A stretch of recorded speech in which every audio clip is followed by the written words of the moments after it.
created it? Who created their monetary system? And what was the intention, the economists who sat down and developed the currency system that they're using today, what was his intention? What was that devil thinking about? Democracy? Care for everybody? Love? Change?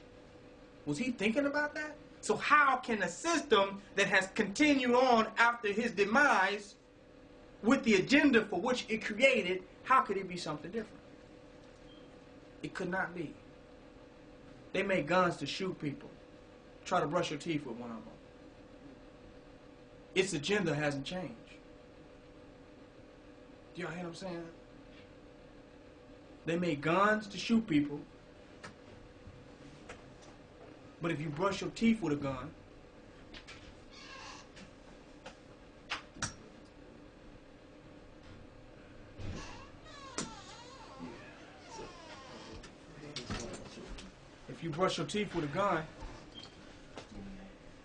you get shot. So if what was money for at its inception? And what is it? How does it reflect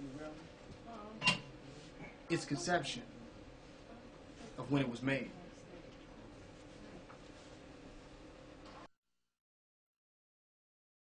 African people, Americans, because it was Africans coming over here straight from Africa, right during the time of slavery. Like when we were walking around in chains, there were diplomats from African countries that visited America that were not slaves and walked around just like white people just then and said, "Oh, I'm not a Negro. I'm a diplomat from Nigeria or from Ghana or from wherever."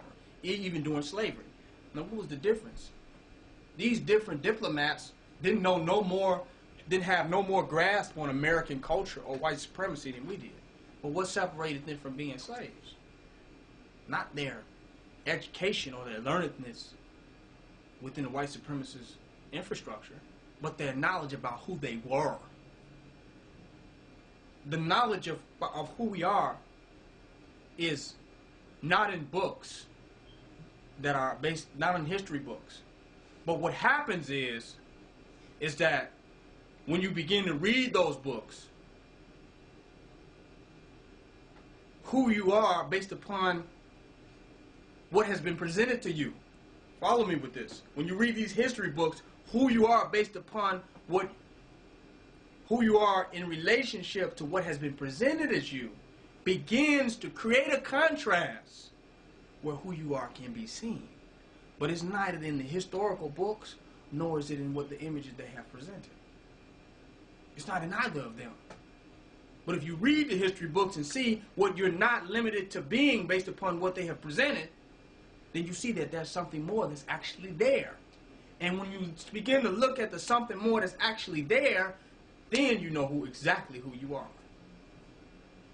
Something not defined, nor not limited, nor something validated or something invalidated by any aspect of their reality.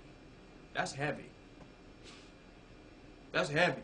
So that means if you never read a book, because some people say, we should get our rights when we get educated, because they saying you really stupid and niggas are ignorant. Behind that, that's what they're really saying. You got to read these books, and this is why you got to study. See, niggas don't study, they don't know themselves. But the same people talking about you don't study and don't know yourself is the same one working for the European establishment.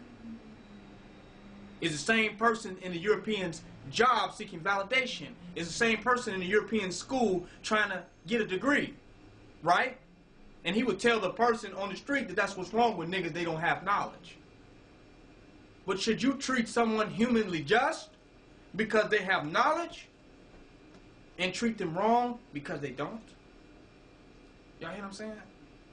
His knowledge, his language, his books, his information has nothing to do with natural human rights. Y'all follow me with that? We have accepted that in America, that your knowledge should somehow be your way out of this and that situation. And what we call knowledge is not really even knowledge, it's historical factology. But we say our people don't have a historical fact. The problem is you don't know who Marcus Garvey is. You think somebody should be beat to death because they don't know who Marcus Garvey is? That means that why Marcus Garvey even came, we don't even understand to even say that. This person should be beat because they don't know who Malcolm X is. If niggas knew who Malcolm X and all these people were, then that's their problem. That's not their problem. The problem is the very people who said that don't really know who they are. Because if they knew who they are, they would know that human rights and the right to our humanity has nothing to do with any scholastic process. Y'all hear what I'm saying? Our survival may be based upon the development of our intelligence to strategize around our enemies, but it has nothing to do with any scholastic validation. Y'all see what I'm saying? We make scholastic validation our identity. It's not our identity. Our identity speaks for itself. You see a lion, you know what the fuck you're looking at, no matter how many books he read. And you respect the lion because of what it is. Correct? But when we look at our people, we see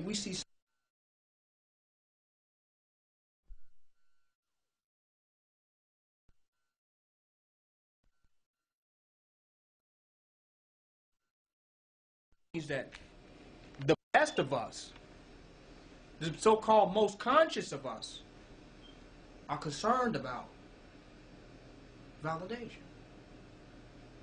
We are looking for a reason to say that we are better and more than a slave.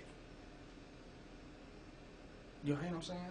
Because I'm this, that, and the other. I know Malcolm. I know that I'm not a slave. I'm more intelligent than a slave. I'm more knowledgeable than a slave. I'm not a slave. I'm somehow closer to the white man. Watch this.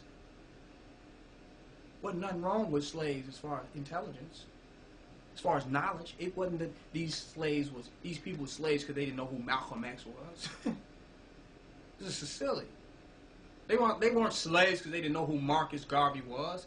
They weren't slaves because they didn't have American factology or American literature or this form of scholarship. That's not why those people were piled in those boats. They may have lacked courage to fight for their freedom, but culturally, they were who they were. Is this right? Even standing in that boat and standing in that Amistad, not speaking a lick of English, not saying nothing slightly Eurocentric, not being able to have the most of a conversation with a white boy, they were who they were. It wasn't because they did not read Macbeth and Moby Dick. Y'all hear what I'm saying? And Shakespeare. That was not why they were slaves. The white man taught them that so that he could what? Imperialize them. Y'all hear what I'm saying? And they believed it, and we believe it today. He taught them the Bible and said, if you learn the Bible, then you'll be free, and you have this information, you'll be literate, and you can have this. It's about literacy. That somehow that white imperialism was a literacy movement in Africa, based upon Darwinism and, you know, the evolution of man, and we got to catch these uncivilized human beings up with the rest of civilized humanity.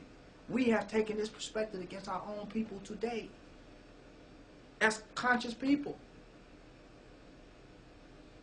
The only reason and the only mistake that those people on that boat, if you look at Goodbye Uncle Tom,